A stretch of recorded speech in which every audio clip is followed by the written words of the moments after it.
how to update your Roblox application in Android. So hey guys, welcome to this tutorial. In this tutorial I'll be guiding you through the steps on how you can update your Roblox application using the Google Play Store in Android.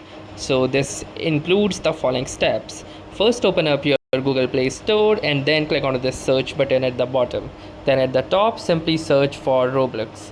And once you will search this, you will see that if the app is having any outdated version, it will show you this update option right here. So simply click on this update option and then it will verify and start the download process. So just wait for the application to get downloaded, and once the application successfully downloads completely, it will start to install the newer version or the updated version.